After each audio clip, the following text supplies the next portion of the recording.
first, I would like to welcome our friend, long-time friend Uma Balu, who is from Chennai region, and she's a Japanese language expert, translator, and runs her own translation company and consultancy. So, Uma Balu, could you like to share your experience during COVID period and what you do, what you Yes. have not been doing, why, where are you, so that we at least learn from each other and know what is going on in life, of Yes. our friends and translators and language professionals. So, Uma, please welcome. Yes. Thank you, Raviji. Actually, a very pleasant evening to everyone. I have lots to share with you because this COVID period, even though it has affected the whole world, as far as language and other related areas, it has been a very, very productive and very interesting period for me, I should say. Over the last 7 months, I have worked more than I have ever done. So that has been very, very interesting. So I would really like to share what all I did, what all I learned and unlearned and explored, experimented. I would really like to do that. See, till now, initially I was doing a lot of self-study on European languages like German, Russian and all that. And around 2000, I started my Asian part because that was the first time when my son joined his karate classes, and it was my first exposure to an Asian language, Japanese. And that is where the Japanese journey started. And after that, I have explored more languages like Korean, Malay, and all that. So it has been going on very interestingly, and I have been getting students also. And I have also devised a methodology like how to train the students because, for example, the Japanese exam happens twice a year, one in July and one in December.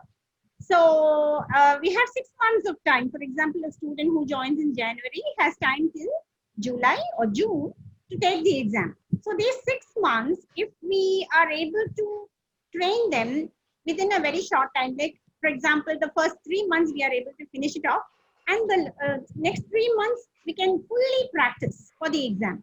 So that kind of a methodology I was able to devise during the COVID period. And I have also tested that with 3 students. It has been so successful. I'm very happy about it. And that is one thing. And then there is a student who joined who's very interested in learning Korean.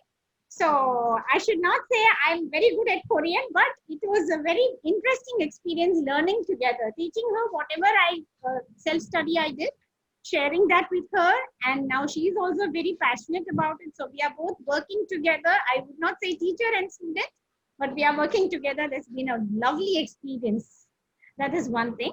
And one thing I would really like to present here is recently I've started a project where the major languages of India, 11 languages, major languages of India, I would like to help people communicate in those languages without any formal training. That is, without joining any institute, not doing any course, just teach them the basics of communication so that whichever part of India, for example, a person from Tamil Nadu gets posted in a place like Orissa. He has absolutely no idea what is Orissa, what is the culture, what is the food, like language, everything is new. But if we are able to give a very basic course or something, I wouldn't even call it a course, a basic idea of the language, how to communicate in the language without he may not have any time for joining a course and getting trained in the language. And that is not his idea at all. He just wants to communicate with the local people. That's it. So I have selected 11 major languages of India, and I would like to invite people who would be interested in working with me. And this is what, for each language, at least one person, we can work as a group and create the material and then publish it as a book. This is one thing I really wanted to share with you. That is great. I would really like to invite ideas on this. Really, I would be the happiest person in the world if we can bring India together through this. Right. So that is Uma. I mean, I believe it has been a good, experience for you. And I learned that you have moved even from Japanese to Korean and doing lots Yes. of experiments. So, I mean, Yes. I believe as a translator, language professional, and, with age we learn more rather, and I like your spirit, and I welcome, your idea of helping people in Indian languages, Yes. that is a very I have a encouraging thing. great passion for teaching, so I would really like to connect with more people, Raviji. Really, I want to do this. I'm very serious about it. I learned that you have been trying to promote education Yes. of students from India to Japan. Yes. What is it all about? Can you share some information so that maybe Actually, if somebody yeah. is listening to us, can be of Yes. help, to them? Definitely, yes. Actually, I have tied up with two schools in Japan. Okay, one school offers training in animation and also business IT. Another school offers courses in Japanese language itself. And for those who have cleared a certain number of levels, they also offer courses in beauty, hotel management, like that, the same school. Okay, so they offer both. First, we have to complete the Japanese levels, and then if you are interested, we can go to beauty and hotel management, wedding arrangement, like that. They have some very interesting courses. So I have tied up with both the schools. So anyone who is interested in doing a course in animation or business IT or even studying in Japan, and there is also a good demand for IT professionals who know Japanese, at least 3 levels of Japanese if they have cleared, then they have very good demand in Japan. And I have a friend in Japan who actually gets placements for them. So I can help a lot of people that way. Wow. So, how is the response? Response is actually very good, and two of my students have already joined that school in Kyoto where they did their business IT.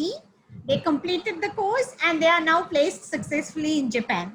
They have been working there for 3 years, 3 or more than 3 years, I think. That is a great thing, Umaji. So, Yes. when they go to Japan, even if Yes. somebody has not learned Japanese, can they go? Yeah, actually, they expect 150 hours of Japanese learning as a basis. This is not for the course because the course is in English medium, but this is kind of a survival program because once they are in Japan, they definitely need to communicate with others who don't know English. So Oh. it is keeping in mind that 150 hours of learning, but with or without an N5 certificate. They don't really have to get the certificate, but at least 150 hours of learning, which is equivalent to N5, would be appreciated. That is great. Thank you, And Umaji. that I can definitely It's help very them. helpful. Right. Okay. I can So, help train students for 150 hours. All the basic learning, everything I can give. that is great. So you have already kind of developed a module, and Yes. it's like a bridge program, and you help them, and they fly to Japan. That's great. Yes.